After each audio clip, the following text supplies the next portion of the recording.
Hello students, good evening to all of you. So I'm going to discuss one problem from G Advanced 2022 or a magnetic field of current से. So basically in this problem we have to calculate the magnetic field due to current flowing in the wire given wire segments on the XY plane.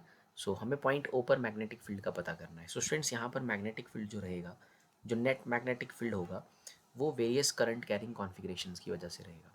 तो पहले अगर आप यहाँ ध्यान से देखें जो आपको ए बी दिख रहा है वो एक फाइनाइट वायर है. तो इस फाइनाइट वायर की वजह से यहाँ पर एक तो मैग्नेटिक फील्ड रहेगा. सो नेट मैग्नेटिक फील्ड में बी ए बी का कॉन्ट्रीब्यूशन होगा. देन आप पी सी को देखें. सो ये जो पॉइंट ओ है जहाँ पर फील्ड पूछी जा रही है इसी वायर के अलॉन्ग है. सो इस पॉइंट पर बी ए सी का यानी कि बी सी वायर का जो मैग्नेटिक फील्ड कॉन्ट्रीब्यूशन है वो ज़ीरो है. सो हमें इसे कंसिडर नहीं करना है बिकॉज ये जो वायर आप देख रहे हैं बी सी ए सी वायर के अलॉन्ग ये पॉइंट लाई कर रहा है. सो इसका मैग्नेटिक फील्ड में कोई कॉन्ट्रीब्यूशन नहीं है. दूसरा जो मैग्नेटिक फील्ड में नेट मैग्नेटिक फील्ड में कॉन्ट्रीब्यूशन है वो है सेमी सर्कल का, जिसे मैं लिख लेता हूँ B C D. And then plus अगर आप देखेंगे डी से ई जो आप छोटा सा सेगमेंट देख रहे हो इसका भी कोई कॉन्ट्रीब्यूशन नहीं है क्योंकि पॉइंट ओ इसी के अलॉन्ग है. तो इट मीन्स दैट अगला जो मैग्नेटिक फील्ड में कॉन्ट्रीब्यूशन है वो रहेगा इस आर्क का, जो कि आप देख रहे हो ई से एफ के बीच में है. सो ई से एफ तक है. So that is B E F.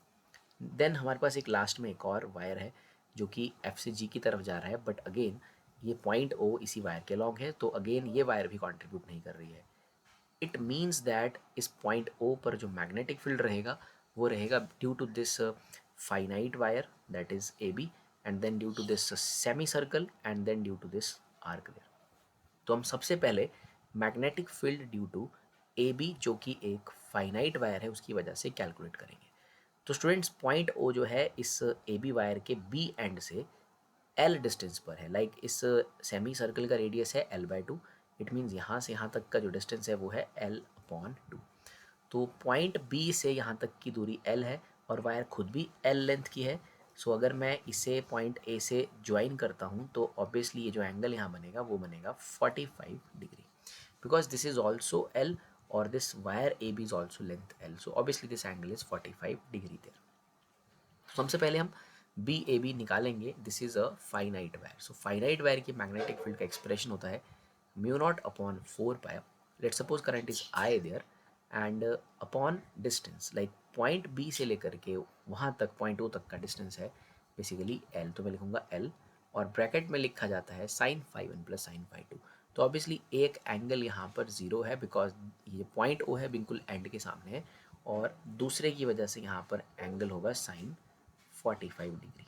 So we can solve this.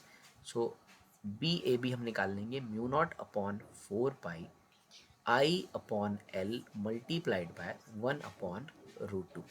सो इसे हम नोट कर लेते हैं. This is the magnetic field because of this A B wire. आप डायरेक्शन फाइंड आउट करने के लिए करंट की डायरेक्शन में अपने थंब को रखेंगे और अगर आप पॉइंट ओ पे कर्ल करते हैं तो आपका हाथ अंदर की तरफ जाता है. अंदर की तरफ मतलब माइनस के कैप. सो इस फील्ड का जो डायरेक्शन है वो है माइनस के कैप. सो अब दूसरा हम निकालेंगे यहाँ पर magnetic field due to this semi circle. So magnetic field due to this semi circle B C D semi circle. Circle के लिए मैग्नेटिक फील्ड का फॉर्मूला होता है एक सेमी सर्कल के लिए mu naught upon 4 pi. This is semi circle so will write pi into current upon radius. तो इसका जो रेडियस है वो है L by two. So it is L और एल बाई टू है फ्रेंड्स. तो टू को मैं ऊपर ले जाऊँगा तो यहाँ पाई से पाई कैंसिल हो जाएगा. So we are left with mu naught और टू से हम फोर को कैंसिल कर देंगे. So we are left with mu naught I upon two L. This is the magnetic field due to this C D this semi circle. Again आप right hand rule का इस्तेमाल कर सकते हो. करंट की डायरेक्शन में थंब को रख सकते हो और हाथ को जब आप कर्ल करेंगे तो आपका हाथ जाएगा इनटू द स्क्रीन यानी कि अगेन माइनस के कैप. सो इस सी डी की वजह से भी फील्ड का डायरेक्शन है minus K cap. Now let's come to the other last portion that is this arc. So किसी भी आर्क की वजह से जो मैग्नेटिक फील्ड होता है students that is mu naught upon 4 pi I theta upon radius. This is the general formula for the magnetic field because of a arc. So अगर हम यहाँ ध्यान देखें so this angle is basically 90 degree. This angle is 90 degree there. So we can calculate the magnetic field due to this arc there. तो ये हमारे पास आ जाएगा this is B E F. So this B E F is equal to mu naught upon 4 pi I. This theta is 90, so I can write in place of 90 I will write pi by 2 upon radius. So इसका जो distance है वो बन रहा है। जैसे यहाँ पर r है, इसका जो डिस्टेंस है वो बन रहा है लाइक ये वाला जो डिस्टेंस है वो है गिवन दिया है क्वेश्चन में l/4। So I will write l/4। सो 4 जो है वो अगेन ऊपर चला जाएगा स्टूडेंट। सो 4 से 4 और पाई से पाई कैंसिल हो जाएगा। We are left with B E F is equal to mu naught I upon this 2l again. And again आप राइट हैंड रूल का इस्तेमाल करके डायरेक्शन निकाल सकते हो। आपका फिंगर्स कर्ल होगा पॉइंट ओ पे स्क्रीन के अंदर की तरफ, यानी कि -k cap. So these are the fields जो these are the fields to do various configuration जो कंट्रीब्यूट कर रहे हैं नेट मैग्नेटिक फील्ड के अंदर। सो अब हम यहाँ पर टोटल फील्ड निकाल लेंगे। सो बी नेट का आंसर आ रहा है हमारे पास field due to A B.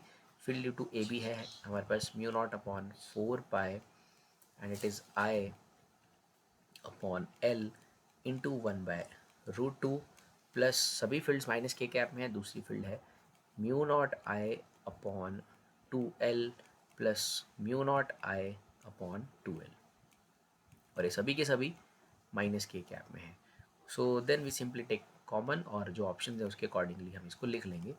सो हमारा जो आंसर है यहाँ पर वो कुछ इस तरह से बनेगा। We can take common as mu naught I और एल को हम कॉमन ले सकते हैं स्टूडेंट्स, और यहाँ बचेगा हमारे पास it is 4√2 into pi and plus यहाँ बचेगा हमारे पास हाफ, यहाँ बचेगा हाफ, हाफ हाफ को हम 1 लिख सकते हैं -k cap. So this is the answer for the magnetic field B net because of these various current carrying configurations.